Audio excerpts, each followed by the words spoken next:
our basement's waterproofing, I wanted to show you what I mean when we say that we go into the water table and we suck the water out. We've been pumping out of this house for probably about 4 days or so. It's multiple thousands of gallons we've pumped out of here, and it just doesn't stop. So you'll see here, we got our trench. We're going about 200 linear feet around the perimeter of this house.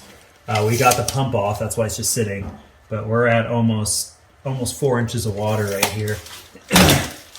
So now we have our trench. This is where we put our pipe at the bottom of the footer at this corner, and we're able to pitch it towards our sump pump and basin, towards the sump pump and basin. So water is always flowing through it, always spiraling through it, keeping it clean.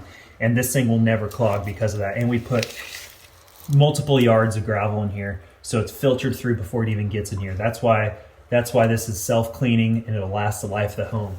So now we see why it's so obvious that these silly box systems that someone tried to sell them here just doesn't work.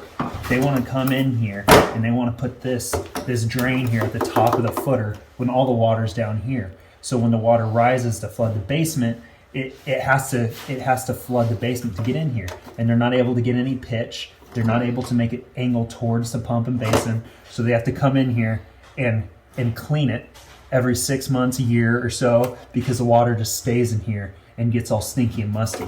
This dries the basement out forever. So you put this here, we got this there, and you can see barely get an inch of concrete over this. When we have ours in here, we pour the concrete back to the original thickness of the floor.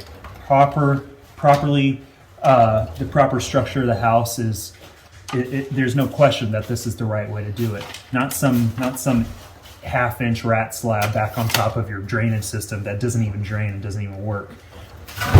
That's why when I say it's important to go deep and into the water table to keep these houses dry, and why I'm so confident that it's the easiest thing in the world to guarantee, because it's right here, and I'm just taking it out, and I'm just pumping it out of the house. Thanks, guys.